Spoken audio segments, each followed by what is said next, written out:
Hey guys, tonight we drift softly into an ancient room, a place far older than your electric fan, your memory foam pillow, or even the idea of surgery as you know it.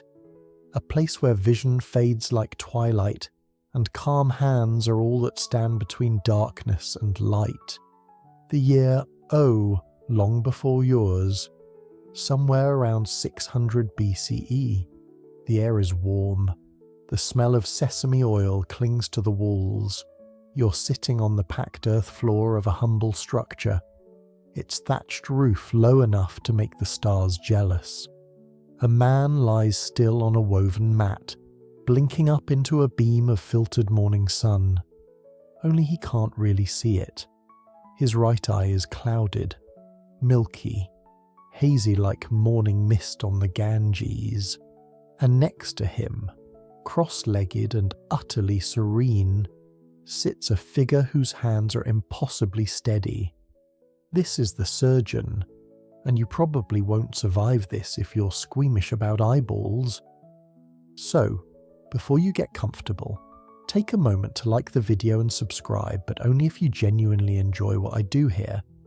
And don't forget to post your location and local time in the comments. Always love to see who's drifting off with us and when. Now, dim the lights, maybe turn on a fan for that soft background hum, and let's ease into tonight's journey together. You watch quietly as the surgeon unwraps a bundle of tools. No stainless steel, no blinking machines, just slender rods, one hooked at the end, another flattened like a narrow paddle. All are carved from fine metal, gleaming dully in the light like they've seen things you couldn't handle before breakfast. He dips the hook into a dish of thick oil sesame infused with herbs you don't recognize and stirs slowly. Not for show, not for drama, just the methodical rhythm of someone whose fingers know what they're about to do. The patient doesn't move.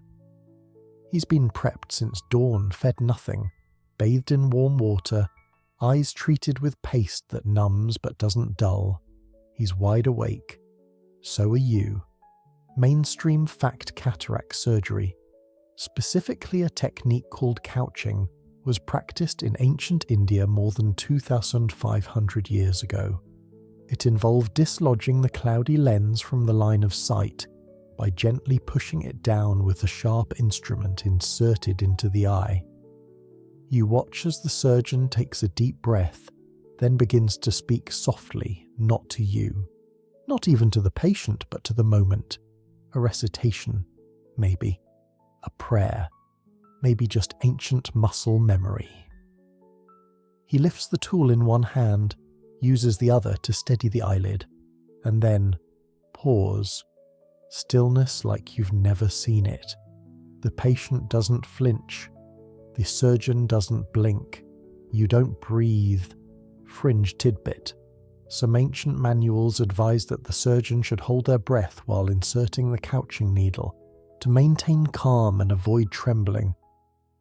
They also recommended not operating while angry, drunk, or directly after sneezing. Sound advice, really. The tip of the hook touches the outer eye, so gently you're not even sure it's made contact, and then ever so slightly it presses inward. No blood, no scream, just a twitch, a single, sacred twitch.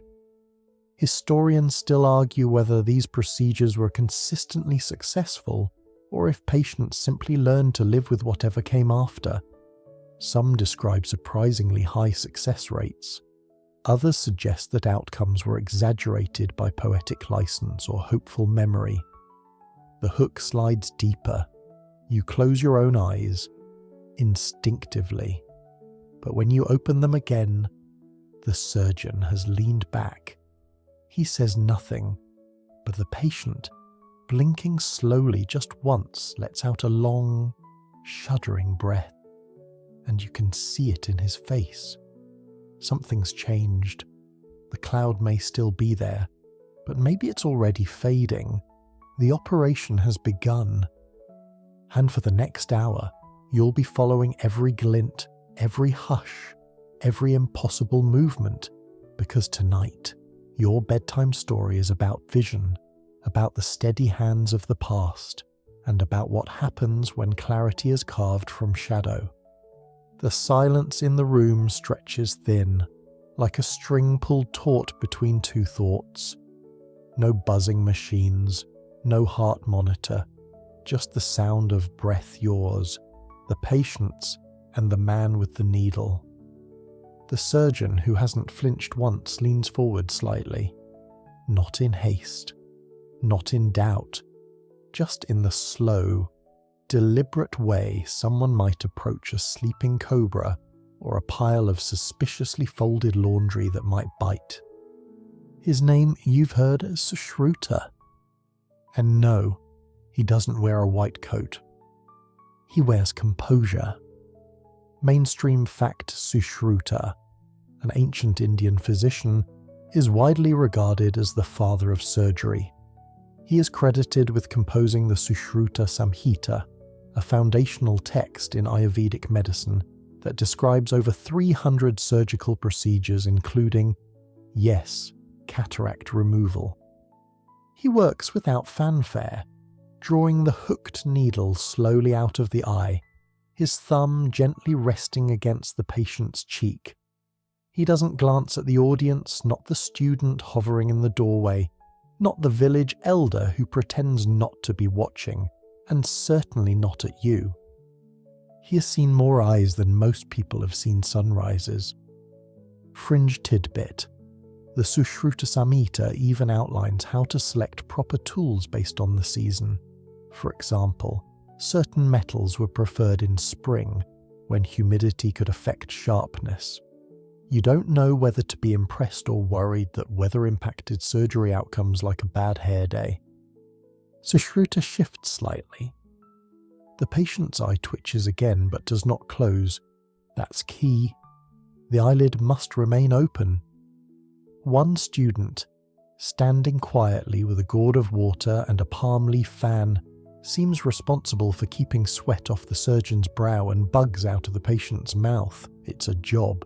It's an honor. The surgeon now whispers something again. Not words this time. A hum, maybe. A vibration. It could be a mantra, or it could just be focus personified. You shift your position slightly and catch sight of the tray behind him. Tools of all shapes, small scissors, flat probes, a blunt spatula that looks like it could butter toast or part eyelashes.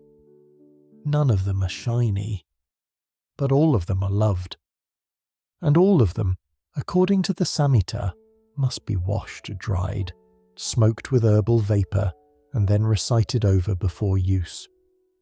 Historians still argue whether Sushruta himself ever performed every operation he described, or if his name became a collective symbol for a medical school of thought. Some say he was one brilliant man. Others say he was a legacy of many stitched into one enduring name. But here, in this moment, there is only one man, one patient, one cloudy eye, and one clean, delicate hook. Fringe tidbit: some ancient cataract tools had names like Karna Shastra and Salaka terms that translate roughly to earblade or fine probe, because these instruments were multitaskers, like if your can opener was also your dentist. The room remains heavy with quiet. Sushruta sets the needle down with a care that borders on reverence. Then he turns the patient's head slightly, just enough to catch the light. He leans in and peers into the eye, not to admire his own work, but to check the shape, the reflection, the way the pupil responds. The clouded lens has been pushed down, away from the line of vision. It is still inside, but no longer blocking the light. You realize something strange. This isn't dramatic. It's gentle. You expected more tension, yes, more urgency, but this feels like watching someone braid a very important thread, slowly, carefully, like if he missteps, the entire universe might unravel just a little. Fringe tidbit: after successful couching, patients were often told to avoid bright light, spicy food, or strong emotions for several days. Basically, they had to stay chill or risk jostling the healing eye. Easier said than done when your cousin is celebrating a wedding outside with elephants and cymbals. Sushruta adjusts the linen band that will soon cover the eye. He does not smile, he does not sigh. He just prepares the next step. Because for him, this is not a miracle. It's Tuesday. And for the patient, it might be the day the clouds finally lift. The sun has risen higher now, warming the clay walls of the hut until they begin to smell faintly of earth and turmeric. Outside, someone shakes a bamboo mat free of dust. A goat sneezes with exaggerated flair, but inside this room, none of that matters. You're still watching the table. The one lined with tools that have names. Not just hook or blade, but shalaka, mandalagra, Kuthari instruments given titles that sound like poetry with a hint of threat. You can almost imagine someone composing a love sonnet to their favourite scalpel. Mainstream fact: ancient Indian surgeons, particularly those influenced by Sushruta, used an array of over 100 documented surgical instruments, many of them crafted from iron and bronze, with custom shapes for specific types of procedures, including ocular work like couching. And they were kept sharp. Not sharpened weakly sharp, not honed when convenient. No, these tools were ritualistically refined, edges tested against hair or flower petals, often dipped in herbal oil not just for cleaning, but to preserve the blade's character, like seasoning a cast iron pan with medicinal intent. You step closer to the tray. A thin, flat probe, a curved hook, notched at the end.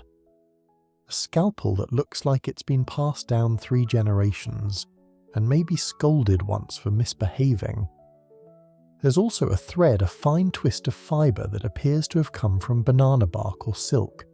It's looped loosely around a small spool, beside a shallow dish of paste the colour of river mud. Fringe tidbit: ancient eye surgery often included banana fibre not only for sutures, but for gently swabbing the eye without scratching the cornea. One surgeon reportedly compared its softness to the breath of a sleeping deer. We do not know how he measured this. The patient lies still. Bandage now wrapped, face relaxed. Not because the pain is over. There wasn't much to begin with. Somehow. But because the worst part is done. The push has been made, the lens dislodged, the light has a clearer path now. You glance down at the tools again. They're not perfect.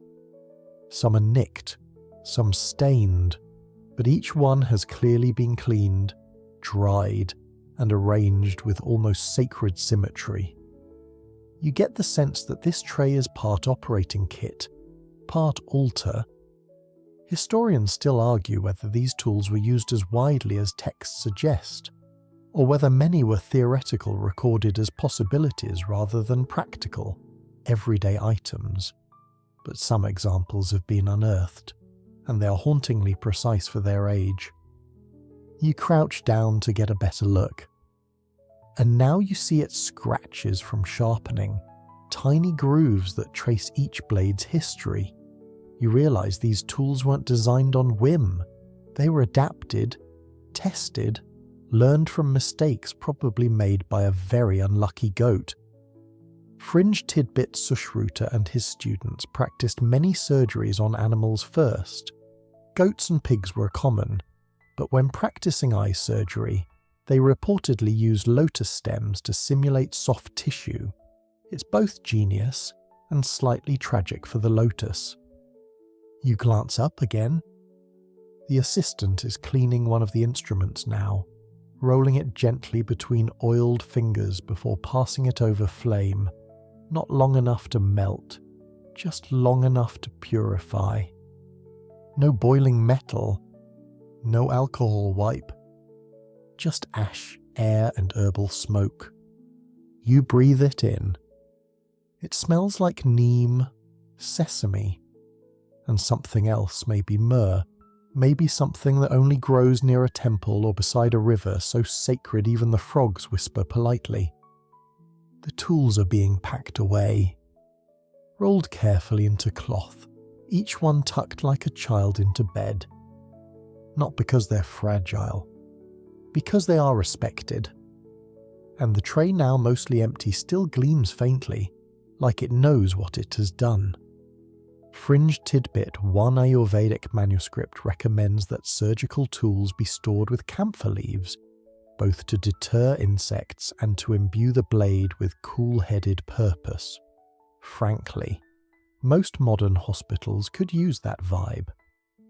The patient breathes out again, longer this time. He's not blind anymore. Not fully. And he knows it. He'll blink his way back into sight slowly over the next days. The bandage will come off with care. The light will return like a guest who forgot your name, but still knows where you keep the tea. And the tools, they'll wait.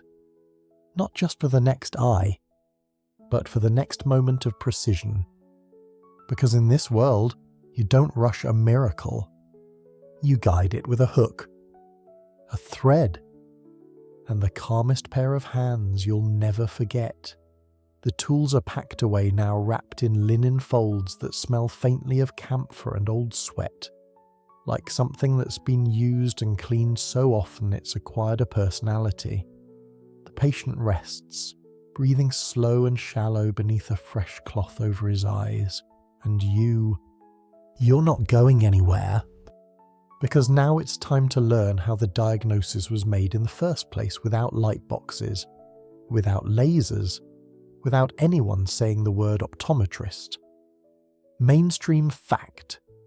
Ancient Indian physicians, especially those trained in the Ayurvedic tradition, used remarkably nuanced diagnostic methods relying on touch, observation, pulse reading, scent, tongue inspection, and even voice tone. In diagnosing cataracts, they describe the condition as an opacity or whitish growth clouding the eye's internal lens. Sushruta, or someone who learned from him, is seated cross-legged again, this time facing a new patient. The man's in his 50s, or maybe older. It's hard to tell when people age under sun and labour. He sits very still as the surgeon leans in and peers into his eye without touching it. And when he does touch it, it's with the back of the knuckle.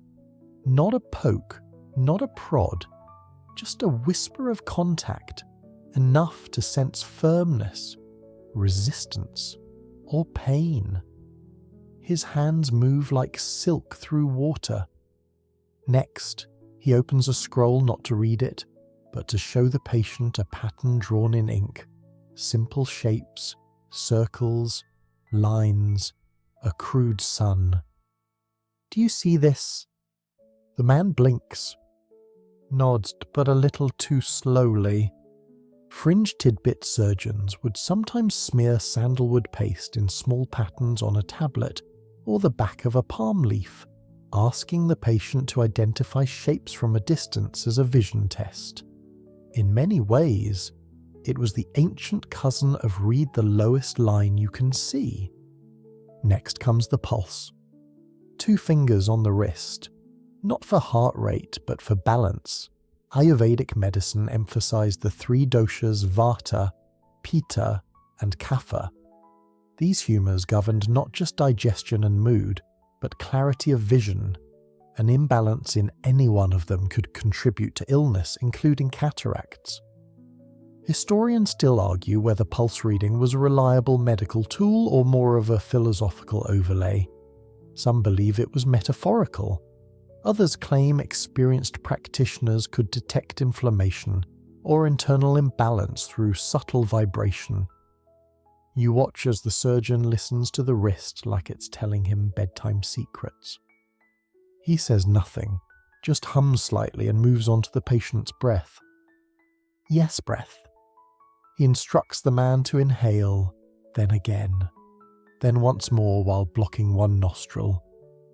Why? Because in Ayurvedic thinking, vision is tied to internal winds. Breathing shows where the winds have wandered, and when the winds are off balance, the eyes suffer. Fringe tidbit. There's a passage in the Sushruta Samhita where a patient is told to sniff jasmine oil while blinking to encourage the eye spirits to awaken. Whether it worked is up for debate, but you can't argue with the spa-like ambience. You look round the room. There are no charts, no phoropter machine with spinning lenses, no eye drops that burn worse than betrayal. Just touch, breath, light, and the patient's own description. You listen. The man speaks slowly, describes the cloud in his eye like a veil made of smoke. It isn't painful, it isn't sudden, but it's growing. It keeps the faces of his grandchildren fuzzy, even in morning light. That's enough. The surgeon nods once. The condition is confirmed. Cataract, linganasha, in Sanskrit loss of clarity, a film over the lens that must be dislodged, not removed, not replaced, just gently nudged out of the way. Fringe tidbit. Ancient Indian texts describe 8 types of eye disorders that affect the lens or cornea, with only certain types being eligible for surgery. If the cataract was too hardened or too recent, it was often left alone.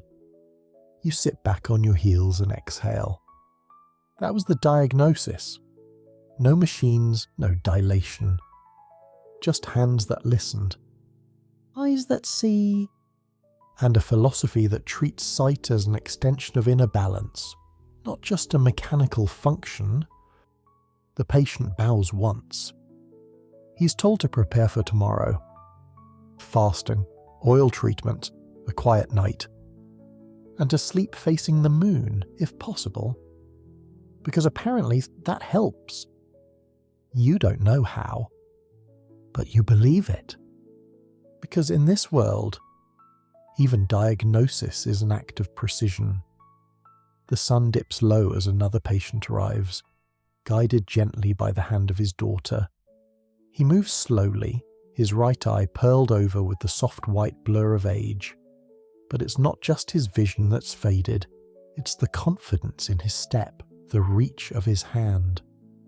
And tonight, that cloud might finally begin to lift. Because the surgeon knows what this is. They all do. Yes, even 2,500 years ago, they understood what a cataract was long before microscopes, long before the concept of lens replacement, long before eye charts had that smugly tiny bottom row no one can read without cheating. Mainstream fact. In ancient Indian medical texts, cataracts were clearly recognized as a progressive loss of vision caused by a white or opaque substance forming over the inner eye. The Sushruta Samhita described both symptoms and classifications, some treatable, some not, with detailed instructions for couching procedures depending on stage and severity. You watch as the surgeon traces the old man's eyelid with his thumb, then tilts his head to catch the light. The patient blinks, but not with fear he's ready. Because when you've lived with fading light, even the thought of it returning is enough to steady your breath. Fringe tidbit cataracts were described in Sanskrit as timira or linganasha, meaning darkness or loss of vision. It was sometimes explained as a result of accumulated bodily coldness in the eye, or a thickening of natural fluids, a poetic way of describing lens opacity. The surgeon speaks softly, outlining the treatment plan not with warnings of laser precision or post-op drops, but with calm expectations, a steady hand, a still eye, and no sneezing for 7 days. And yes, he says that seriously. Because one good sneeze and the whole cloud might jostle back into place. Historians still argue whether these descriptions came from careful observation or generations of passed down cases. Some claim they reflect real anatomical understanding. Others say they may have combined metaphysical theory with visible symptom tracking. But whatever the source, the ancient texts got a lot right. The couching procedure would be attempted tomorrow. Tonight there's preparation.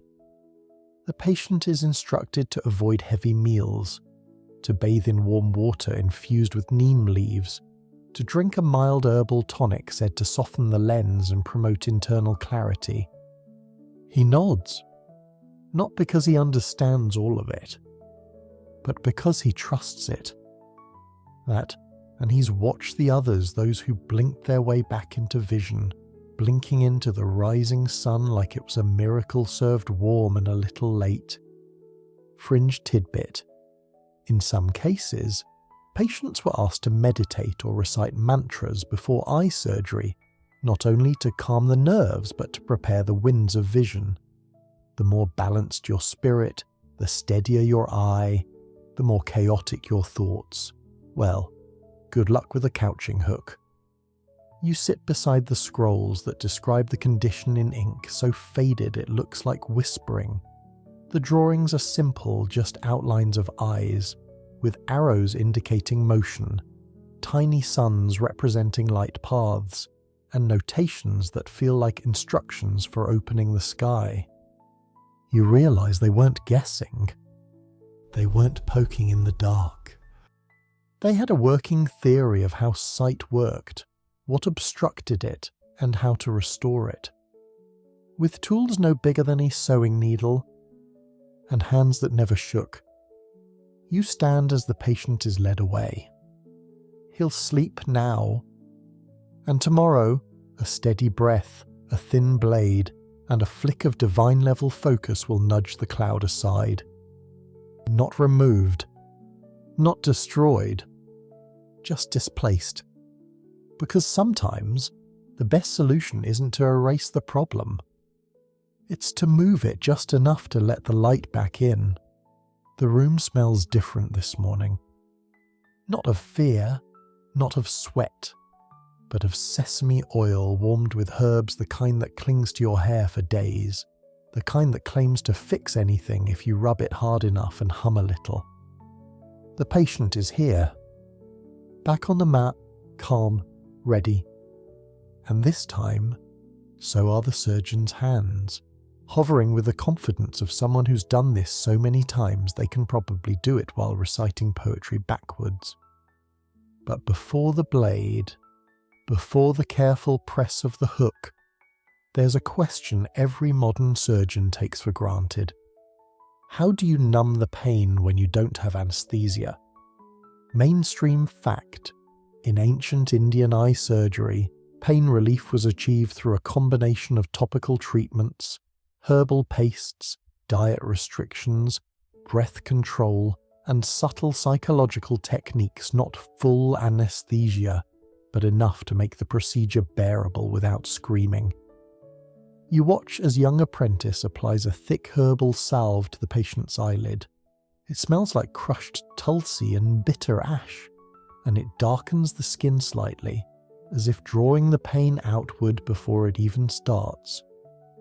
The eye is gently wiped with a cloth soaked in medicated sesame oil, the kind stored in clay jars beside sandalwood paste and pestles still sticky from grinding. The patient does not flinch. He's been instructed to breathe evenly, to keep his jaw relaxed, to focus on a single point in the air above him like staring at a particularly stern bird. Fringe tidbit. Some texts recommended the use of ghee clarified butter infused with garlic and goat urine for numbing properties. Did it work? Unclear, but it definitely discouraged blinking. And then there's the voice. The surgeon's voice. It doesn't command, It doesn't chant, it soothes. He recites a series of syllables, slow and rhythmic, not to cast a spell but to lull the nervous system. The idea was simple: a calm body feels less pain. A steady breath slows the reaction. A trusting patient resists the urge to recoil when a needle approaches the eye. Historians still argue whether these methods were effective or placebo. Some say the herbs contained real analgesic properties. Others believe the success came from trust and tradition, the weight of a practice handed down from teacher to student, generation after generation. You lean in. The surgeon places his thumb on the cheekbone, fingers gently splayed across the brow.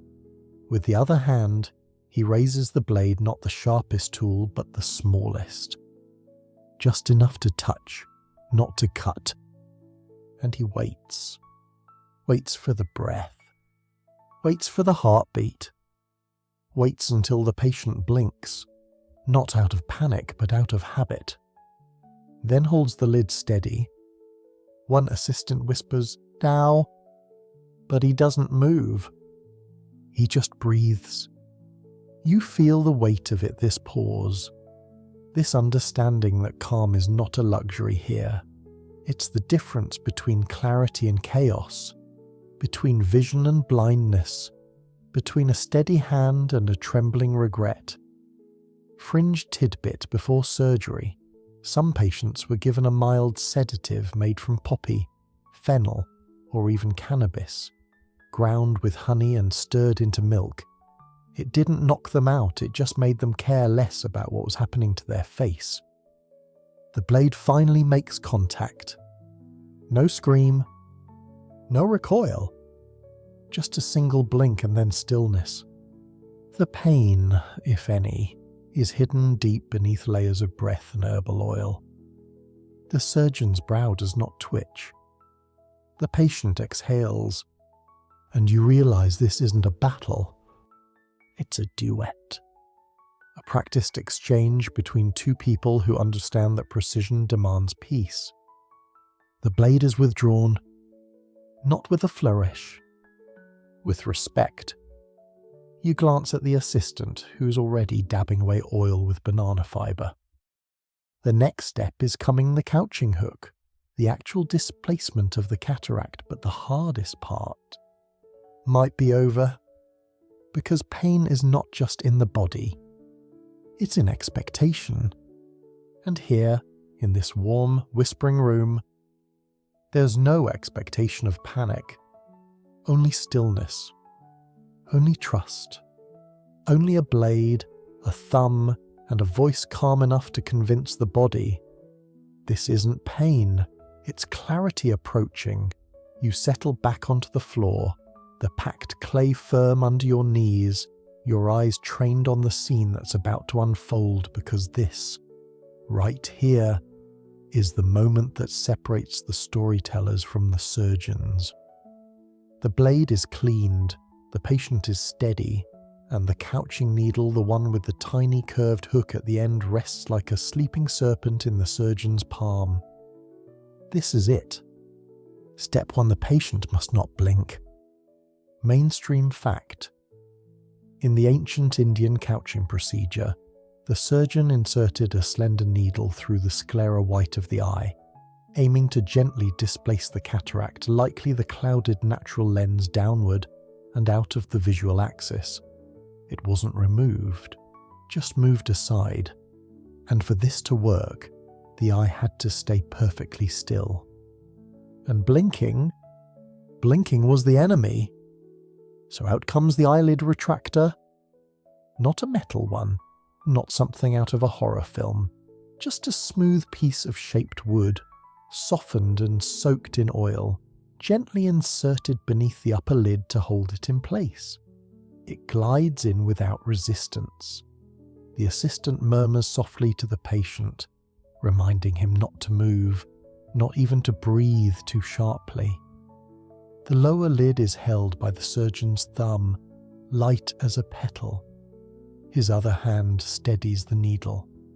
You see him draw in a breath slow, practiced, and hold it. Then he leans in. Fringe tidbit. Some Ayurvedic texts advise surgeons to hold their breath during the insertion to prevent any shaking caused by respiration. It was thought that a steady body invited a steady outcome. Good advice, if a bit anxiety-inducing. The point of the needle touches just outside the iris, at a carefully chosen angle. This isn't guesswork. This is choreography. A tiny press. A millimetre more. Then a flick not dramatic, just a whisper of motion, and the tip slides into the eye, slipping behind the cloudy lens with terrifying grace. You tense up. The patient doesn't. His hands remain folded on his chest. His toes do not curl. His breath remains even. Because they've practiced this.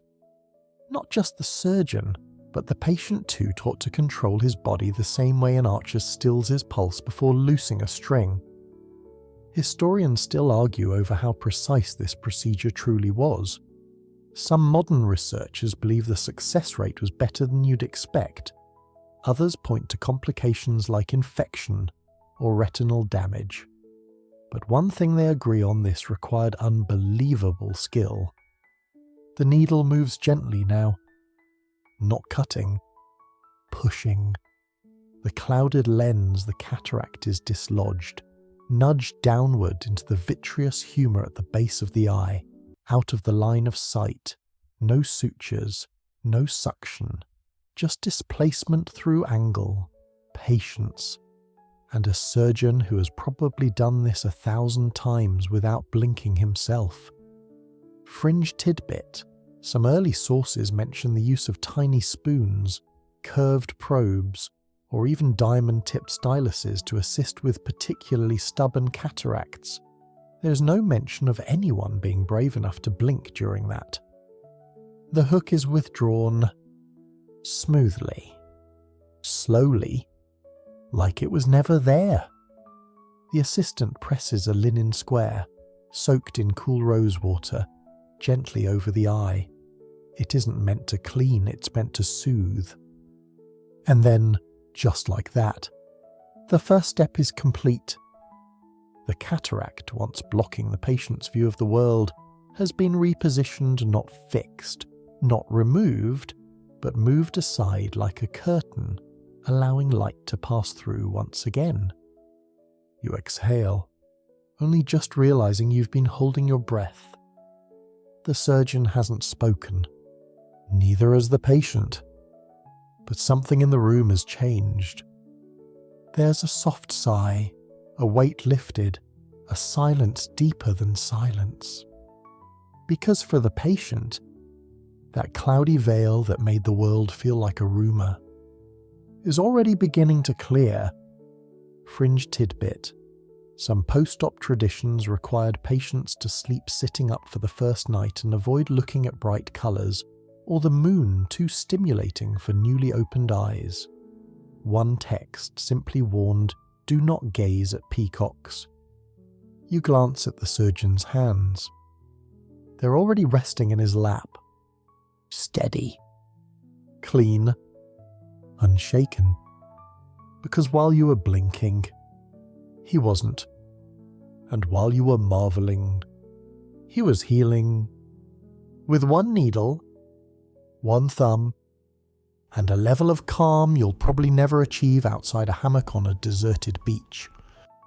The couching has begun, and the light, at last, is making its slow, reverent return. You're not sure how much time has passed. Could be minutes, could be hours. The sun hasn't moved much, but you feel different, like something sacred has tiptoed through the room, wiped its feet on the mat, and slipped back out before anyone could bow properly. The couching needle rests on a strip of clean linen, gleaming faintly like it knows it just pulled off the impossible. And now comes the part where no one dares sneeze. Because this is the follow-through. Mainstream fact. In the couching procedure, once the cataract, likely the lens, was dislodged from its position behind the pupil, the success of the operation depended heavily on the immediate aftermath. The patient had to remain perfectly still for hours, sometimes days, to ensure the cataract stayed sunken and didn't float back into the field of vision. You watch as the assistant unwraps a fresh cloth soaked in cool neem water and begins to gently dab around the eye. No rubbing, no patting, just soft hovering contact, like cleaning dew off a lotus leaf. The patient is still breathing evenly, one eye covered with a soft poultice, now medicated ghee mixed with powdered sandalwood and a dusting of crushed herbs whose names you probably couldn't pronounce if you tried. And then the surgeon speaks finally. He gives one instruction. Simple. Do not move. Not tonight, not tomorrow, not until your vision returns or your stubborn body admits defeat. No bending over, no bright lights, and absolutely no sneezing. Fringe tidbit patients were often advised to avoid dusty roads, strong smells, emotional outbursts, and certain spicy foods for a week post-surgery. One manual even included a warning about excessive laughing, which frankly is the most ancient killjoy move in medical history. You look around. There's no bed, no sterile recovery room, just a low cot woven from rope and wood, covered in clean cloth and arranged near an open window with a small screen of reeds. Enough breeze to keep flies out, not enough to startle the patient's eye wins a phrase you still don't fully understand, but deeply respect. The assistant fans gently. The patient lies still. You've never seen anyone that's still without being asleep or extremely uninterested in a meeting. Historians still debate how many couching patients regained full vision. Some estimate only partial improvement in most cases. Others suggest that with the right technique and aftercare, many walked away with enough sight to return to farming, weaving, or watching their grandchildren fall off things. Fringe tidbit. Some ancient reports claimed patients saw better in dim light after couching. Whether this was a real optical side effect or just poetic license is unclear, but it gave rise to a saying, vision like the twilight goat, which sounds cool until you realize goats don't actually see that well. The surgeon checks the eye one last time. Just the corner. Just enough to know the lens has settled like sediment in a calm pond. He nods once. Not to anyone. Just to the day. The assistant begins to pack up the remaining tools carefully, reverently, each one wiped clean, passed through herbal smoke, and wrapped in cloth that probably has a longer resume than you do. You step outside for a moment. The village is awake. Women grind grain with quiet rhythm. A boy chases a chicken that clearly has seniority. A man sleeps upright under a banyan tree, which is honestly impressive. But here, in the shadow of this modest hut, something momentous has just happened. A man arrived with a cloud over his vision. And now, that cloud has been gently pushed aside. Not erased, not destroyed. Just moved, like turning the page on a foggy morning. Fringe tidbit. In some communities, post-op patients were considered half-saints for a few days, treated with extra kindness, not allowed to lie, and forbidden from touching garlic. Don't ask why. Garlic always gets dragged into things. You return to the hut. The patient hasn't moved. His hands are folded, his breathing slow, and the eye, still covered, still healing, still holding its breath. And now, so are you. Because in this world, this ancient room, with its oil, its cloth, its sharp little miracles, clarity is not sudden. It arrives slowly, carefully, and only if no one sneezes. By now, the sun has arched lazily toward late afternoon, pouring warm gold over the thatched roofs and the river just beyond the village. You walk past a few open windows, one filled with the smell of boiling lentils, another echoing with the soft clink of grinding stones, but your mind is still stuck back in that quiet hut, with that one clouded eye and the tiny needle that dared to push a miracle. Because couching might be the headline, but the next 30 seconds, that's where everything is decided. Mainstream fact.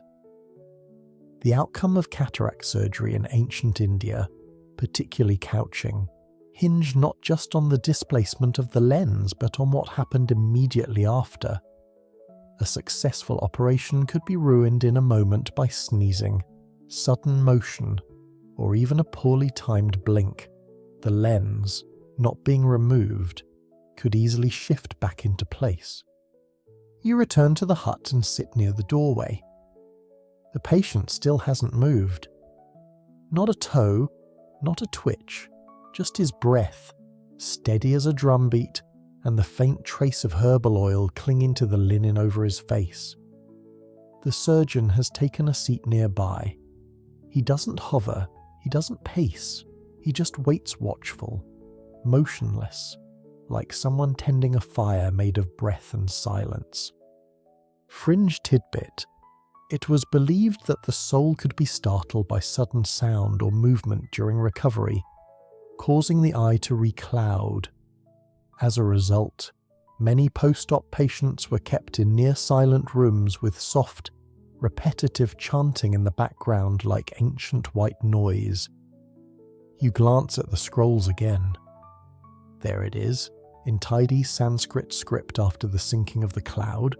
Disturb not the wind of the eye, nor the fire of the mind, which you're pretty sure is a metaphor, but also very practical advice if you're holding a needle near someone's cornea. A new assistant arrives, carrying a bowl of ghee mixed with powdered rock salt and myrrh. Not for eating though, let's face it. Probably not the worst thing you'd be served in an average hospital cafeteria, but for eye irrigation. The cloth is lifted, carefully. Not fully. Just one corner.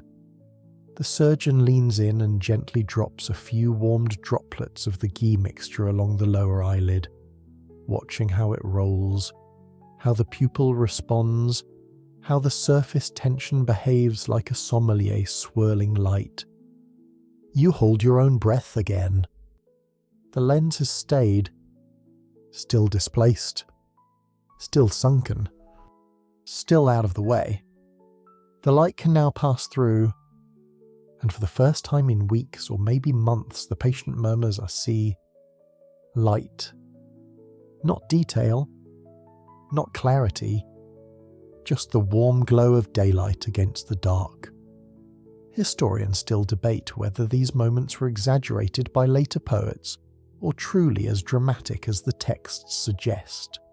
Some argue the first signs of vision were celebrated too early, before infection or scar tissue had its say.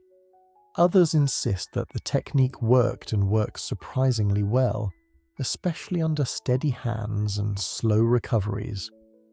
Fringe tidbit post-operative vision checks included holding up a flame at arm's length and asking the patient to describe its shape. One unlucky man once described the flame as a fat goat, and was either given a second surgery or a second chance at metaphor. You watch as the surgeon smiles faintly as only reward. The assistant begins cleaning the eye again, gently smoothing fresh cloth over the socket and whispering quiet instructions to the patient. No sharp movements, no emotional disturbances, no sleeping on the side of the surgery, and, of course, no coughing around the cat. Yes, apparently the family cat is an issue. You glance to the corner and spot it watching from the rafters like a furry little judge of sterile protocol. Outside, the sun glints off the surface of the river. Inside, A man is blinking into that same light for the first time in ages. Not fully healed. Not yet. But enough. Fringe tidbit. In some post-op cases, patients wore a light veil over the eye for days, not just to protect the vision, but to symbolize the transition between darkness and light. A ceremonial uncovering was sometimes performed by a family member with freshly washed hands and a sincere heart. Presumably, dirty hands and sarcasm were frowned upon. You sit back as the cloth is reapplied. The room dims. The quiet resumes. And you realize the sharp blade, the curved hook, the steady hand, those were just the first steps. The rest. That's these moments. The ones too small for textbooks. The ones where you're not sure if you're holding your breath. Or just watching clarity settle in. You return the next morning just after sunrise, when the sky is still pink and the roosters are arguing like unpaid town criers. The hut is cooler now. The air smells faintly of burned neem leaves and last night's cooked lentils. And inside, the patient, yes, the same one is still lying perfectly still. His eye remains covered, but the stillness, it feels different. Less like waiting, more like healing. Because now we enter the part of the process that's every bit as important as the needle itself, maybe more so. This is aftercare, ancient style. Mainstream fact after cataract couching in ancient India. Patients were expected to follow a meticulous regimen of rest, herbal treatments, dietary restrictions, and behavioral guidelines. The aftercare was designed to prevent infection, inflammation, or reclouding, and sometimes lasted up to 10 days under close observation. The surgeon sits nearby, gently preparing a small dish of paste, its colour somewhere between mud and old curry, its texture closer to something you'd patch a wall with than put on a human body. But on it goes. A small dab under the lower eyelid, then another above the brow. The paste contains a blend of turmeric, camphor, myrrh, and ghee. It smells sharp, soothing, and just a little like something your great-aunt would put on a rash and swear by. Fringe tidbit. Some aftercare recipes included crushed pearls or powdered silver leaf, not because they were proven effective, but because rare minerals were believed to carry cooling and purifying properties. Also, nothing says eye care like literally rubbing treasure on your face. The patient is now allowed to sip warm water with fennel and ginger. No solid food yet. Nothing spicy. And definitely no onions, which were said to irritate the winds of the head, a sentence you weren't expecting, but which sounds like something a monk would say mid-yoga pose. Historians still debate the actual effectiveness of these dietary restrictions. Some suggest they helped reduce systemic inflammation. Others believe they were part of a broader spiritual and behavioral protocol meant to keep the patient calm, still, and above all untroubled. The assistant sweeps the floor with a neem broom, not just to keep things clean, but because neem was believed to purify the space. The idea wasn't just to prevent bacteria, it was to create an environment of balance. You watch as a piece of cloth is soaked in rosewater and lightly waved near the patient's head. This isn't a fan, it's a fragrance ritual. A way to ease tension and cool the fire of the senses, which, in Ayurvedic thinking, could flare up and disturb the healing process. Fringe tidbit. Some patients were read short verses or lullabies during aftercare. These were meant to keep the mind peaceful and ward off anxiety, which was seen as a real threat to healing. One chant reportedly translates to "let the eye sleep in peace," like the lotus waits for morning. Later in the day, the eye covering is lifted again just slightly. And the light. It gets in just a little, but enough. The pupil contracts. The surgeon smiles faintly, as always. The lens has remained displaced. The pupil is unobstructed. The surface of the eye is clear, moist, alert. And the patient, he blinks. Once. Twice. Then turns his head ever so slightly toward the open window, and murmurs the trees are green. Not poetry, just observation.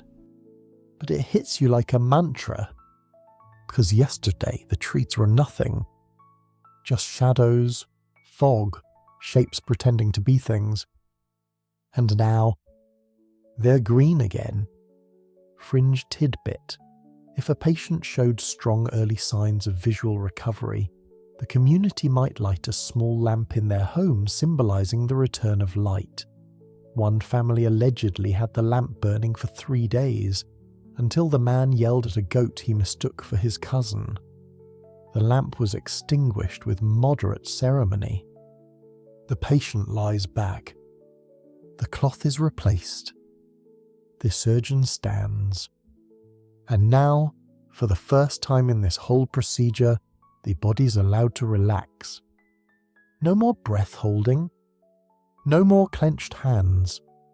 Just the quiet, slow drift of recovery. Because sight isn't just given. It's earned. With patience, with rest, with herbs you can't pronounce and rules you'll never quite understand. And as you step out into the morning air, you blink up at the sun. It seems brighter today, maybe not because the world has changed, but because now you see it through steadier eyes.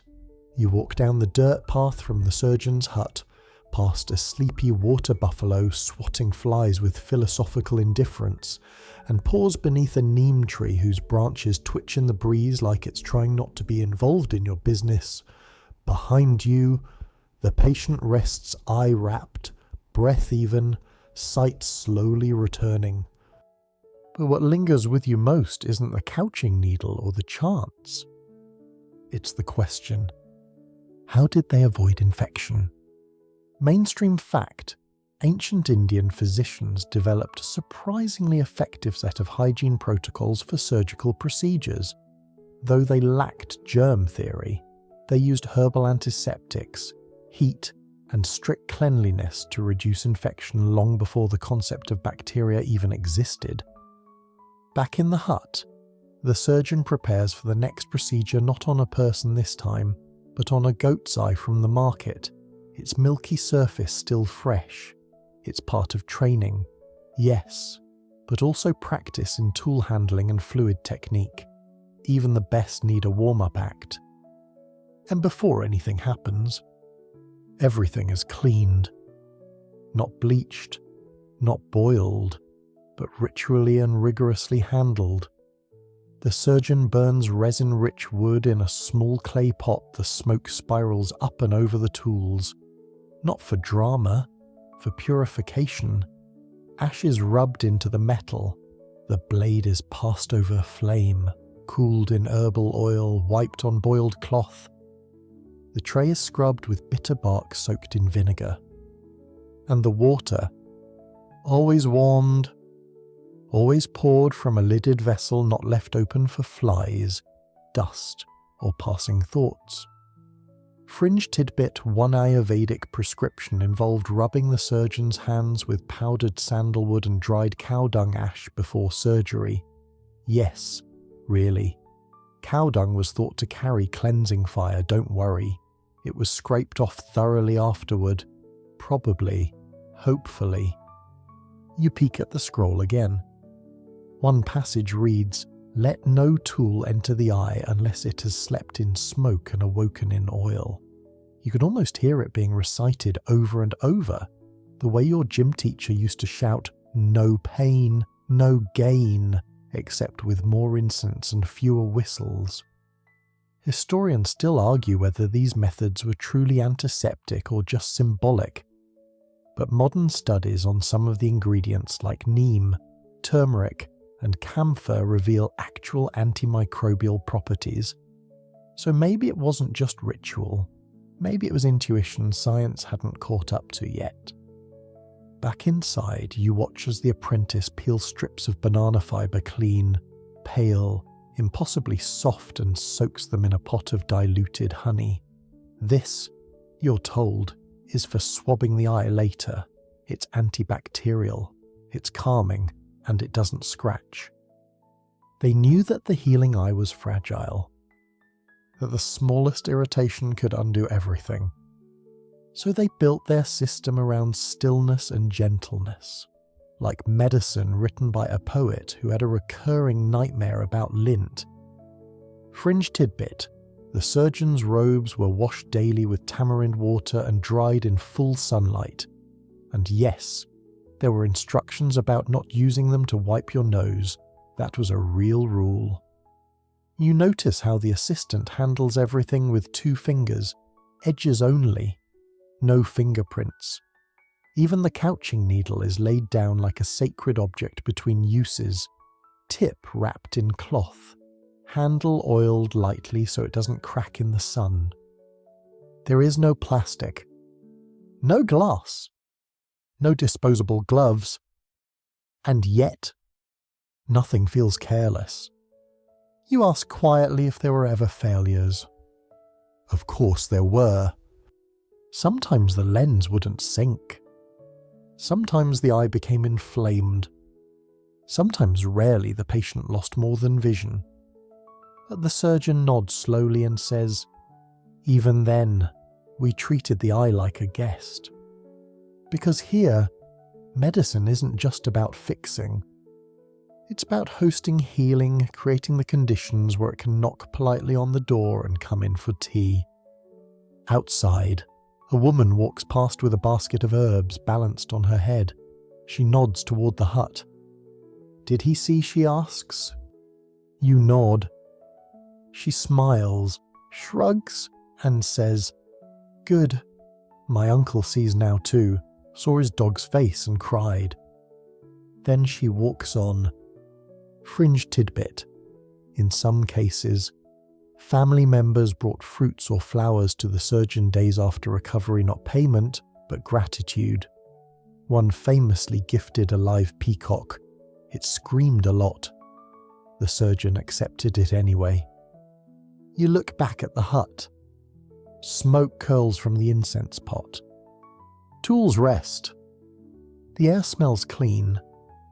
And the eye that once saw nothing but fog now sees sunlight again. Because when healing is treated not as an intervention but as an invitation, it has a way of arriving with its shoes off and its hands washed. By the time you return the next day, the hut feels like it's exhaling. The patient, now upright and sipping a thin broth of mung bean and rice, nods politely as you enter. His eye remains covered, but you can already sense it. Something is different. His fingers move with more certainty. His head tilts less when someone speaks. The cloud is gone. Not erased, not destroyed, but shifted quietly and permanently out of the way. And now, the surgeon turns to his students, because here in this sleepy corner of ancient India, learning never stops. Mainstream fact: ancient Indian surgical education, as outlined in the Sushruta Samhita, was extensive and hands-on. Students spent years memorizing texts, observing procedures, and practicing on vegetables, animal tissue, and even water-filled bladders before ever touching a human patient. You sit beside the others, young men with shaved heads and oiled shoulders, kneeling attentively with scrolls in their laps and goat eyes in their hands. Yes, goat eyes. Each student is practicing couching on animal eyes purchased fresh from the market, floating gently in clay bowls of warm water. The hut smells faintly of blood and mustard seed, which is surprisingly not the worst combination. The instructor, an older student just a few years ahead, demonstrates again. "Hold the needle here," he says, "fingers firm but not tense. Angle shallow. insert slow, pause before pressure. They murmur these phrases back like lines from a lullaby, sung only by people with surgical ambitions and excellent posture. Fringe tidbit. Before animal tissue, students practiced incisions and stitchwork on fruit, specifically squashes and ripe gourds, because their textures were soft and eye-like. If you could slice a bottle gourd clean without bruising it, you were allowed to move on to real meat, no pressure, no. Today, they're using sharp tools dulled slightly for safety, not because they're clumsy, but because this is about rhythm, not result. Each student gently pins the goat's eye in place with banana leaf clips and attempts the displacement motion. Most fail. One succeeds. One makes a face so cartoonishly horrified he might change careers by lunch. The surgeon watches all this without judgment. He simply reminds them you must practice stillness before you practice sight. Historians still argue whether this level of surgical education was widespread or limited to elite practitioners. The Samhita outlines rigorous standards, but access to education would have varied by region, caste, and wealth. Still, the surviving texts reveal a system far more developed than most people assume of the ancient world. You watch as one student fumbles, then steadies his hand. He breathes. The needle glides in. Not perfect but close. Fringe tidbit students were graded not only on technical accuracy, but on demeanour. A student who twitched, sweated too much, or looked spiritually agitated could be sent back to chant mantras until their mood aligned with their needle. After the training session, the eyes are gathered and burned with incense, no leftovers, no trophies. Every part of the process is treated with ritual dignity, even the goat eyes who never stood a chance. You wander back toward the now resting patient. His cloth has been removed for a few minutes today, just long enough to examine healing and apply a new herbal poultice. His vision is returning in soft gradients, shadows into shapes, shapes into outlines, outlines into things he hasn't fully seen in months. He smiles at you, and you realize he sees you now. Fringe tidbit. In some healing traditions, the first person a patient clearly saw after couching was believed to become part of their visual spirit, a kind of lucky charm or symbolic guide. No pressure, but you may now be someone's human rabbit's foot. The sun falls low again. The students sweep the training area. The scrolls are tucked away. The tools are cleaned once more and wrapped in muslin cloth like sleeping silver snakes. And you're just beginning to understand what this place is. It isn't just a surgery room.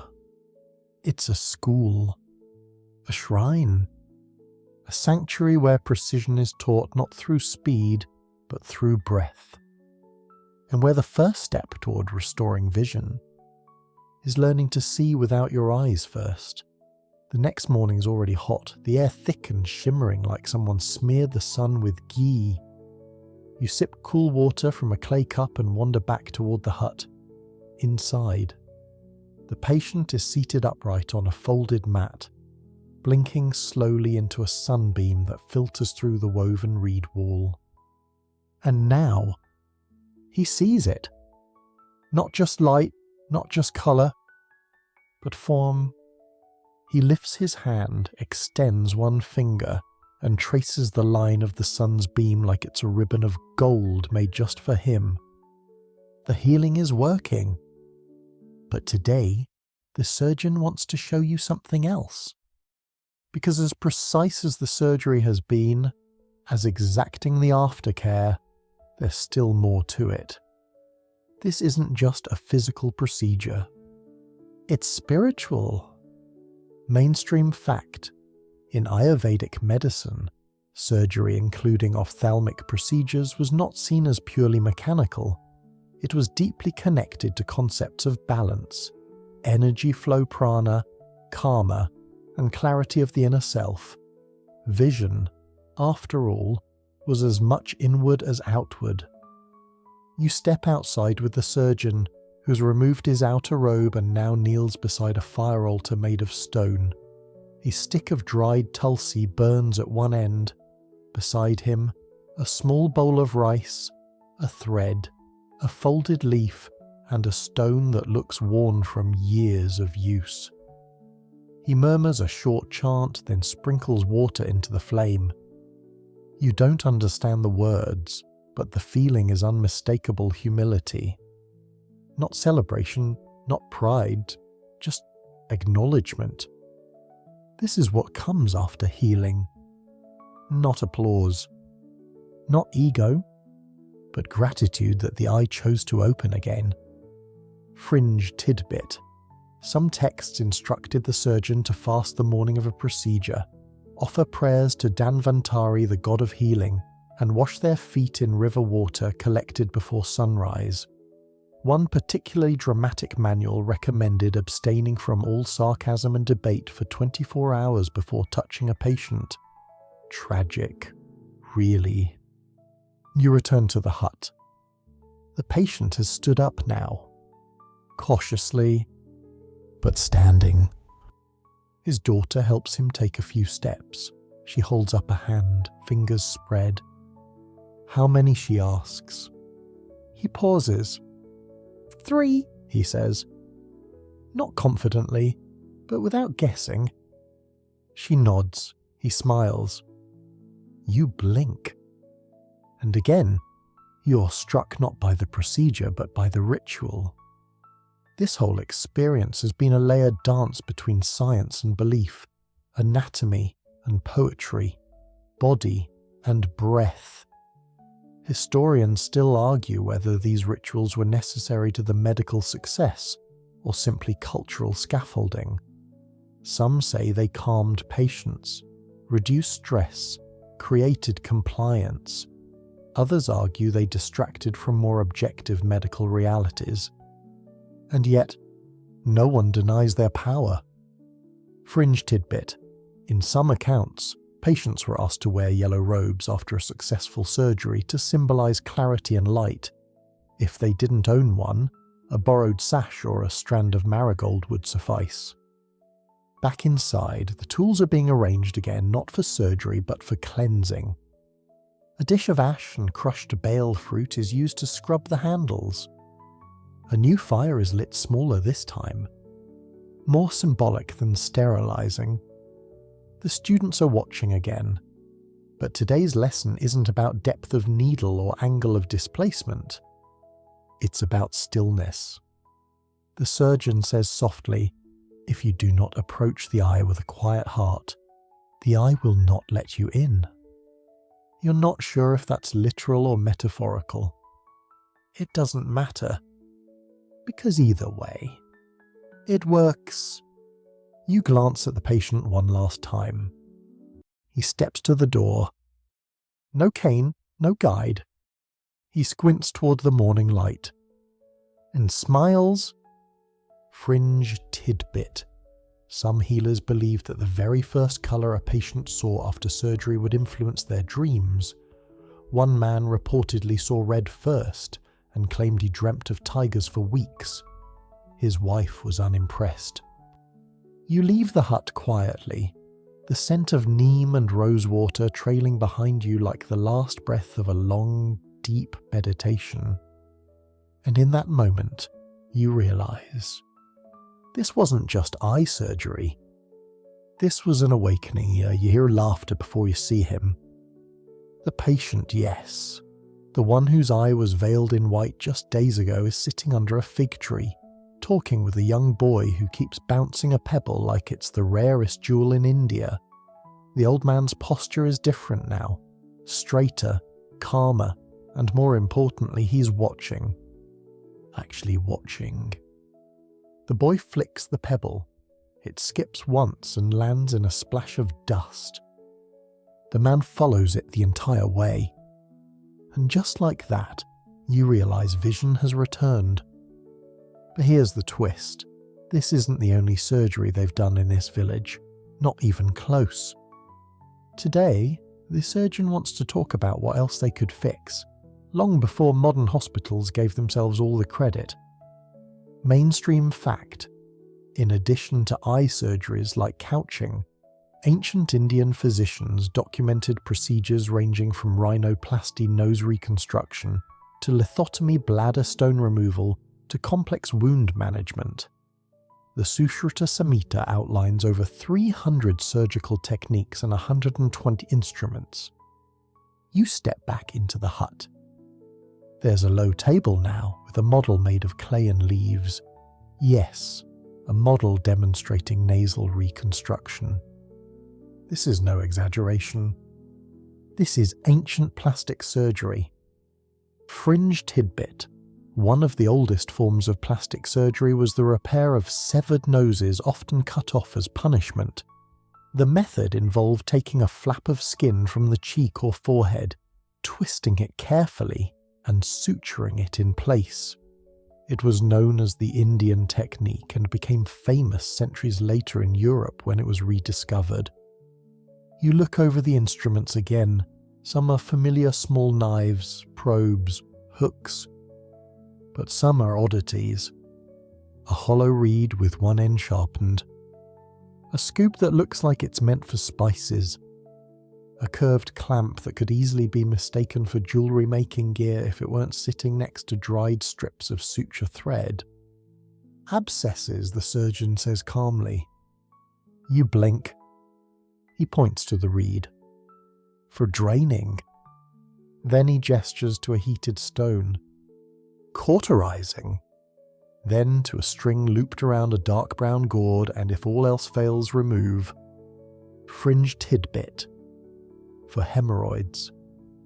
The Sushruta Samhita recommends tying a horsehair thread around the swollen tissue and chanting a hymn while waiting for it to fall off naturally. Yes, you're now thinking about ancient surgical rubber bands and whispering monks. And it's not even lunch yet. But the seriousness returns. Because this was real surgery. Done without modern anesthesia. Yes, but with an intense understanding of the human body, cause and effect, and above all, tools shaped by compassion. The surgeon unwraps another scroll and points to a diagram, lines and dots and annotations like the world's most intimidating game of connect the dots. It's an early cesarean. Not common, not always survivable, but known. Understood. Attempted when needed. Historians still argue whether these were real, successful surgeries or theoretical exercises. Some believe many were performed with rudimentary anesthesia wine, cannabis, herbal sedatives. Others think the surgical manuals were more ideal than practical, but either way they were thinking about it. You look around the hut again. It isn't just for eyes. It's for everything that breaks. Bone, flesh, skin, dignity. They try to put it all back together. With knives made of bronze, with poultices made from tree bark, with hands that shook less than most hearts do. Fringe tidbit: to treat dislocations, the texts suggest boiling castor oil, rubbing it on the limb, chanting "be soft, be strong," and then while the assistant distracts the patient, popping the joint back into place with a sudden yank. Technically advanced, not really. Effective. Often, yes. Terrifying. Extremely. The surgeon sets down the scroll. The students begin to practice incisions on banana stems, then stitch them with black thread dipped in smoke. You watch one student make a small cut and then pause. His hand is too high. Lower, the teacher murmurs. Let the knife see before you do. It's a strange sentence, but the student nods. Because here, even surgery listens to intuition. And the patient under the fig tree, he laughs again. This time you notice the difference. He doesn't just hear the boy, he sees him, clearly. And that's what this was always about. Not just removing clouds, but returning you to the people who matter with open eyes. There's a slow breeze drifting through the village today, tugging at the edges of linen robes and ruffling the banana trees like gossiping aunties. You follow the surgeon down a narrow path toward the river, where 3 students sit on stones, balancing scrolls on their knees, scribbling charcoal notes over diagrams of ears, eyes, and intestines with alarming calm. They're studying not couching today, but something broader. Because while you've been marvelling at the clarity restored to a single eye, these techniques didn't stay put. They moved, crossed borders, bent through empires, and eventually, they vanished.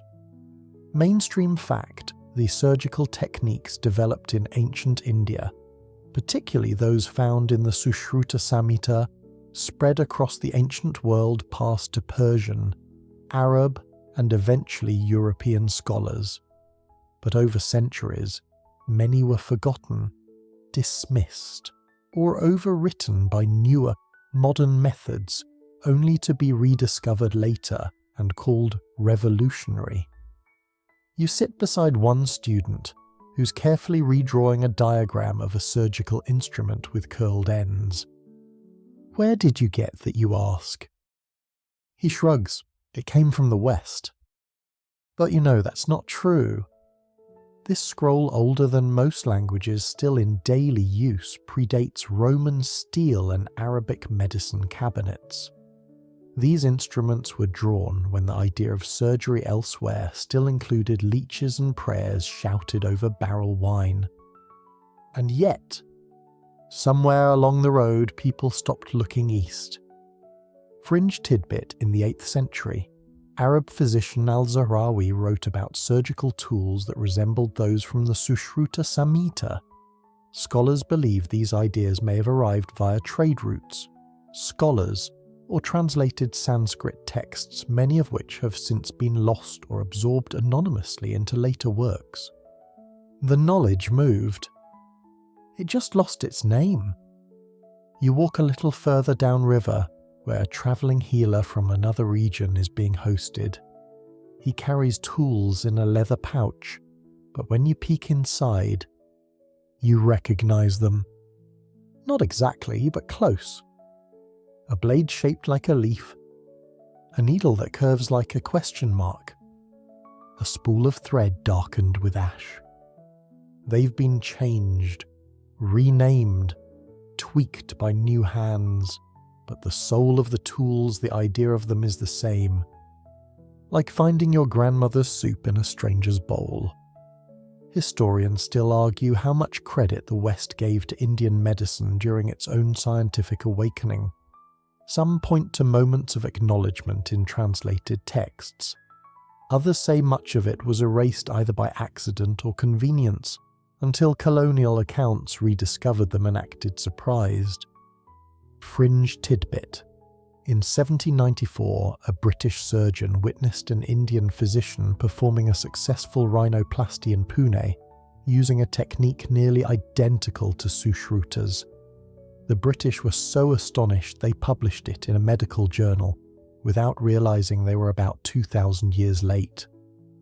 You sit by the fire as night begins to creep in.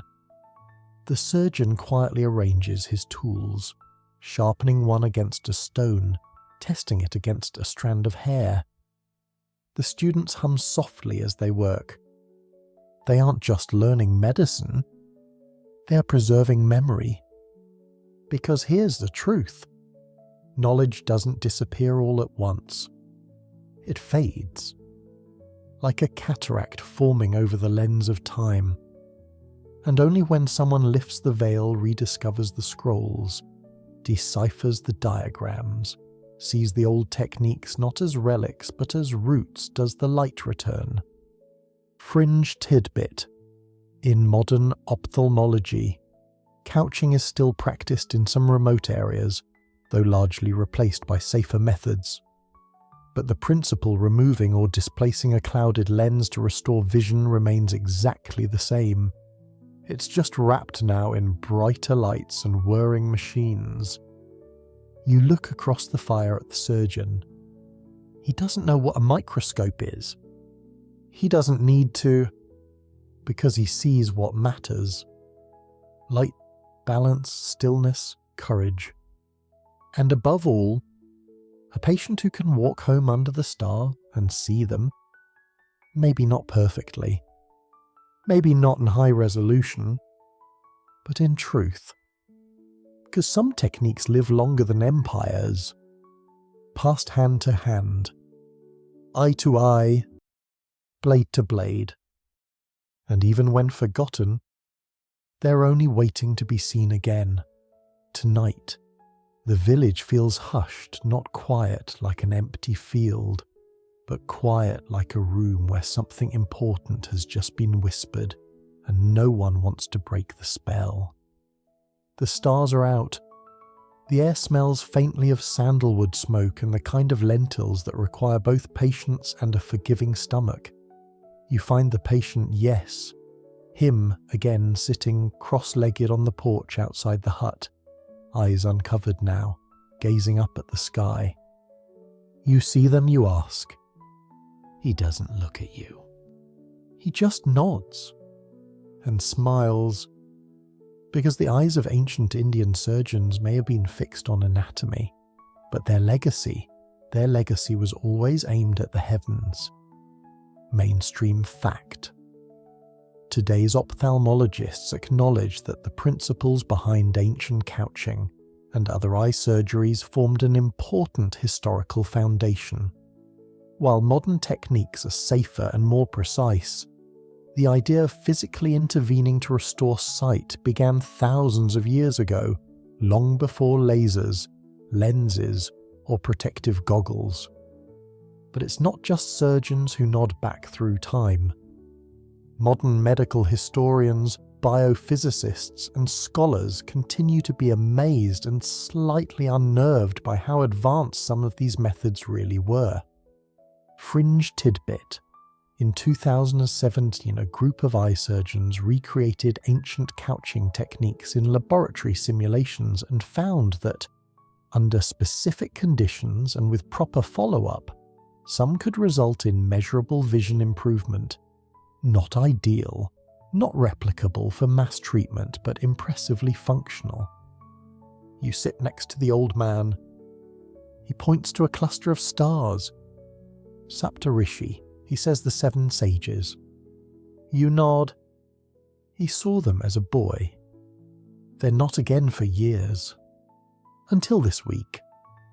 That's what this journey has really been about, not just the history of couching, or Sushruta's intimidating scrolls, or banana thread sutures that sound like something Etsy would sell as bookmarks. It's about what happens when someone regains the ability to look up again. And that despite all odds is what ancient Indian medicine gave to thousands. Historians still argue whether these procedures were widespread or restricted to elite patients and royal patrons. Some evidence suggests common people received these treatments too, especially in areas where healer families passed the craft down like a sacred heirloom. In this village, at least, the skill wasn't for kings. It was for fathers, mothers, grandfathers who needed to see again. You hear someone humming in the hut. The apprentice is preparing the tools again, not for surgery, just for sharpening, cleaning, honouring. Because tomorrow, someone new might arrive. Someone squinting at the horizon. Someone who hasn't seen the colour green in months. And when they do, it will begin again. Fringe tidbit. In some traditions, a healed patient would bring their surgeon a gift of water drawn from a sacred well, not for healing, but for cleansing memory to let go of the months or years they'd spent in fog. You glance over at the patient. His eye is no longer red. The swelling is gone, The lens remains displaced, the view unobstructed. And most miraculously, he's not afraid to look again. Because maybe that's the real surgery. Not the blade. Not the hook. But the moment when someone dares to believe their world can be clear again. Fringe tidbit, the Sushruta Samhita ends with a call to practitioners. May your hands stay clean, your eyes stay open, and your heart be as steady as the stars. You look up with him, and you both blink once, twice. Not because you're tired, but because you see it now too. By now, the rhythm of this place has become a kind of soft drumbeat in your bones. Footsteps on packed earth. The hiss of boiling herbs. The rasp of blade against stone. And somewhere in the background, always, a murmur of healing happening quietly, methodically without fanfare or electricity or laminated charts on the wall. You're sitting outside the hut again, next to a low fire where today's tools are being dried beside turmeric root and twisted string. The surgeon has laid them out not for immediate use, but for preservation. Because here's the strange part. Even with all this knowledge and with all this skill, much of it was forgotten. Mainstream fact, despite its astonishing advancement, much of ancient Indian surgical knowledge, including couching and other complex procedures, faded into obscurity for centuries. Political upheaval, invasions, shifts in scholarly focus, and colonial disruption all contributed to this gradual disappearance. You stare at the tools. They don't look like they belong to a lost science. They look ready, like they're just waiting for someone to pick them up again.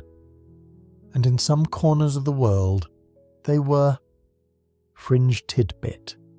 In the 19th century, Indian surgeons were performing rhinoplasties so skillfully that British physicians documented the process in academic journals astonished, as if watching a bear play piano. They had no idea the method had been in continuous use for over 2,000 years. You walk a short distance to the village edge, where a young boy sits squinting into the distance. His left eye is milky, his right is sharp. He's next. Not today, but soon. His mother speaks softly with the surgeon, nodding as he explains the preparation of the oils, the fasting and the calm. The boy isn't scared. He's curious. And that's the real legacy. Because Sushruta's teachings weren't just instructions, they were a philosophy. A belief that healing comes from understanding, not dominance, not guesswork, but precise, measured respect for the body, its systems, and its mysterious way of wanting to put itself back together. Historians still debate whether surgical knowledge in India was suppressed during colonial rule or simply outpaced by Western medicine. Some argue that British physicians ignored local methods. Others claim the divide was more complicated, part misunderstanding, part unwillingness to trust what didn't come with Latin roots. But even while the textbooks changed, the practices never fully vanished. They kept going in huts, in whispers, in careful hands passed from parent to child, not in hospitals maybe, but in families, in rural clinics, in memories. Fringe tidbit. There are families in parts of India today who still use fragments of Ayurvedic surgical techniques modified, modernized, but rooted in the same philosophy. One such family has records tracing back 12 generations, all the way to a practitioner of eye needle medicine in what is now Uttar Pradesh. You watch as the surgeon closes the tool roll. The cloth is frayed at the corners. The stitching is new. That's how tradition survived, not untouched, but adapted. Carried forward in pieces. You glance at the scrolls again. Some of them are cracked, faded, but legible. You imagine someone 200 years from now picking one up, brushing the dust off and realizing, wait, this was all here the whole time. It's a strange thought. That entire fields of knowledge can vanish, only to reappear when someone bothers to look again. The boy now plays in the dust with a stick, drawing shapes. He's not worried about surgery, because here, surgery isn't something you fear. It's something you earn. With quiet, with breath, with stillness. And with the understanding that this sacred practice of light returning to darkness isn't a relic. It's a rhythm, still beating, still taught, still ready should you ever find yourself holding a needle near the edge of someone's world.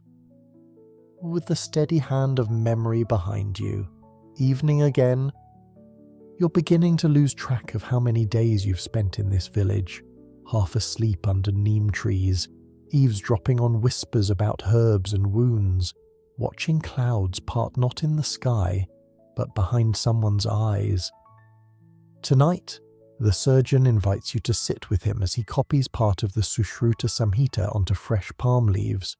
The original scroll, older than anything you've ever dared to touch without gloves, rests on a raised wooden platform under linen and sandalwood dust.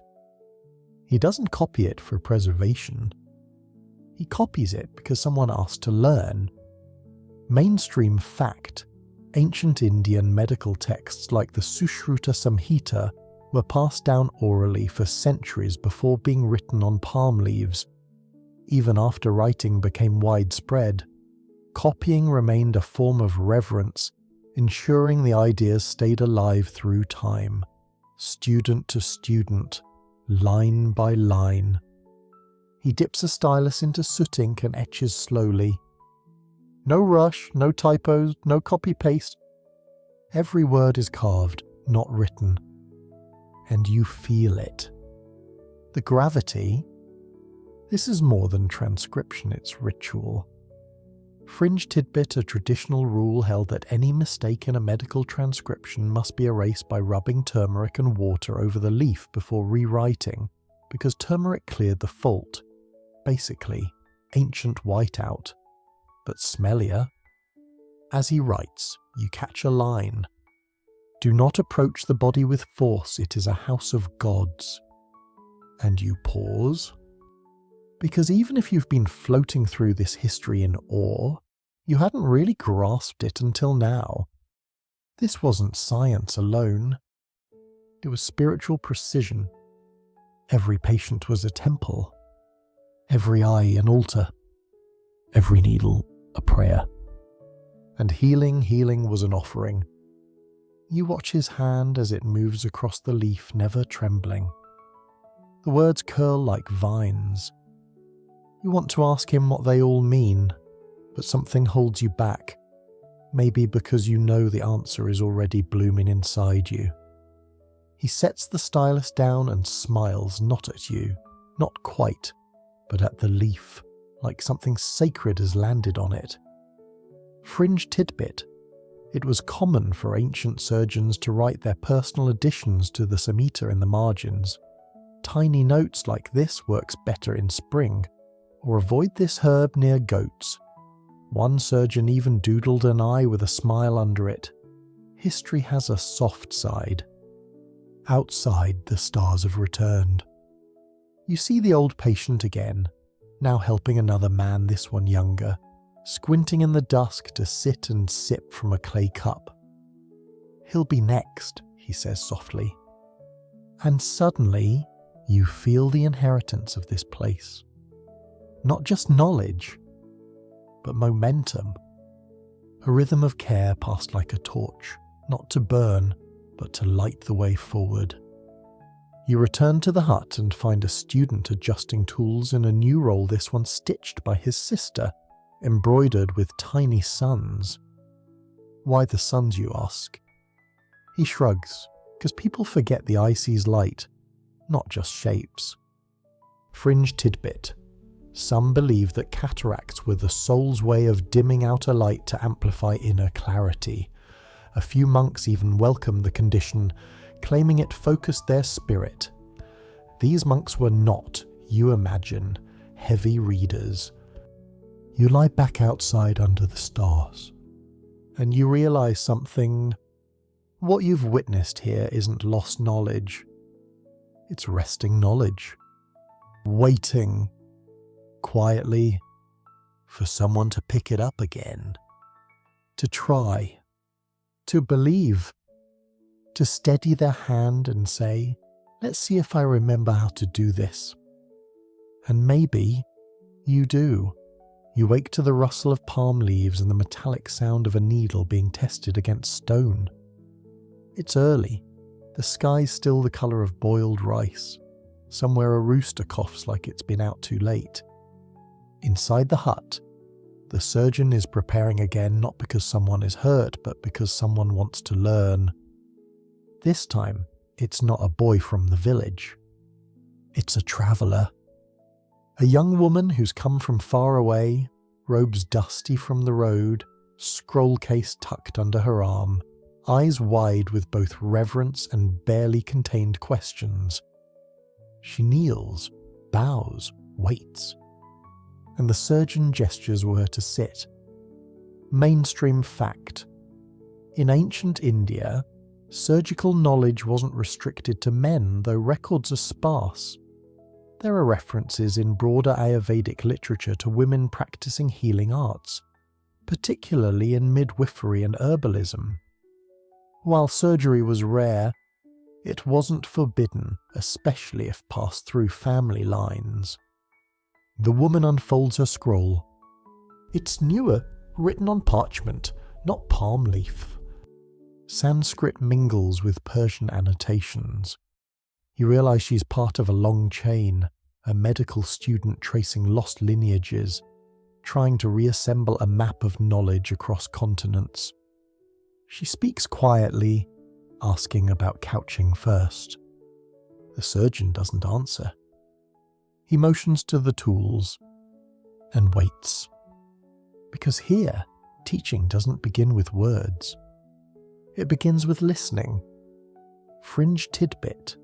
Some ancient instructors wouldn't speak to a student during their first lesson. Instead, they'd observe the student arranging tools, gauging the neatness, precision, and respect. Only then would they begin to teach. Basically, if your desk was messy, no eye surgery for you. She lays the tools out exactly as she's seen hook, spatula, scraper, cloth, oil. Then she picks up the practice needle. She breathes and begins. Not on a person, of course. On a goat's eye floating in clay bowl water, just like everyone else. But she's steady. Almost too steady. The surgeon watches her for a long moment, then leans forward. Let your hands be firm, he says, but not proud. She nods and presses the hook. Just enough. Not to destroy. To move. Historians still argue whether these kinds of cross-cultural medical exchanges were common in the ancient world or rare anomalies. Some point to well-documented trade routes as evidence. Others claim the secrecy of surgical knowledge made it harder to export. But every now and then, we find echoes, techniques shared, tools replicated, diagrams duplicated centuries apart. Fringe tidbit, a 10th century Persian text, includes sketches of eye instruments nearly identical to those in the Sushruta Samhita. No citation, just there. Like a whisper across time saying, yeah, we learned this from somewhere. You sit in the corner watching her repeat the movement again and again. Push, withdraw, breathe. The bowl clouds a little with practice, but the goat eye stays whole. That's good. That's control. The surgeon doesn't smile, but he replaces her needle with a finer one, Graduation without the tassel. Outside, the old patient, the one whose world once dissolved into fog, now plays with his grandson. They're tracing animal shapes into the dust. The boy draws a turtle. The old man adds legs. And yes, he's watching every stroke. Because one clear eye in the right light is more than enough. You turn back to the apprentice. She's now cleaning the tool. Same as always, ash, oil, cloth. Nothing flashy. Just respect. Because that's the thread that runs through everything here. Not ego, not glory, but the calm, persistent knowledge that light can be returned. Not conjured, not forced, just guided back into place. Fringe tidbit. In some lineages, students weren't allowed to operate on humans until they had restored vision to at least 5 goats. 2 chickens, don't ask, and 1 blindfolded statue. The statue thing was likely symbolic, or extremely ambitious. The surgeon rolls the tools in fresh cloth, passes them to her, and says nothing else. Because teaching, like healing, often ends in silence. The kind that hums with understanding. You leave the hut as the sun breaks through the tree line, light cascading over the tiled roof like a benediction. And in that moment you realize, this isn't just a story about what was. It's a story about what still can be. When someone learns, when someone listens, when someone dares to see again, the morning is bright. Not harsh or not sharp. Just that soft kind of brightness that makes everything seem touched by calm, like the sun has taken its time warming the world, and now the air holds it gently, like a memory. You're walking slowly past the edge of the village, where the surgeon is seated beneath the same fig tree as always, his back straight, his eyes closed, his hands resting in his lap. You sit nearby, and you both say nothing, because this is the end, not of a tale, but of a rhythm. A rhythm that began with a milky eye in the dark and ends now with the return of sight. Mainstream fact today, modern cataract surgeries take just minutes. A laser or ultrasonic probe breaks up the clouded lens and a synthetic replacement is inserted. Patients walk out the same day, but the heart of it, the reason for it, hasn't changed. You look across the path. There he is. The first patient, the one who blinked into the sunbeam, the one who saw the trees, the one who traced a ribbon of light with one outstretched finger. Today, he's helping another patient settle in. He places a hand on the man's shoulder, tells him not to worry, says just breathe. And somehow, that's enough. Because once you've had your own cloud lifted, your voice carries a kind of clarity that textbooks never will. Fringe tidbit. In some villages, healed patients were asked to return each harvest to bless the seeds before planting, because someone who's had their sight restored was considered close to the divine, and seeds, like eyes, needed light to grow. The surgeon rises slowly, adjusts the cloth at his shoulder, and walks back toward the hut. Another case waits. Another pair of hands will need calming. Another eye will seek the path of light again. But for now, the tools are quiet. The wind stirs the reeds, and your breath moves in time with the stillness of it all. Historians still argue whether these procedures were miracles or just mathematics performed in slow motion, but you know the answer now. They were both. Because what else do you call it when a curved needle, a steady hand, and a bowl of sesame oil help someone see their granddaughter's face again? And not just see it, but remember it. Understand it. Hold it! The students sweep the hut, pack the tools. The surgeon rolls his scroll again. One more day, one more life. And through it all, the rituals, the chants, the goat eyes, the diagrams drawn in soot and patience what remains. Not just the legacy of a brilliant man named Sushruta, but something deeper. The truth that healing doesn't come from steel alone. It comes from stillness, from listening, from learning how to move lightly but precisely through the fragile places people carry.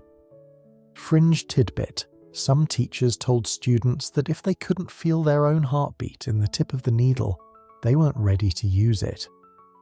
You step away from the hut one final time, and for a moment you close your eyes.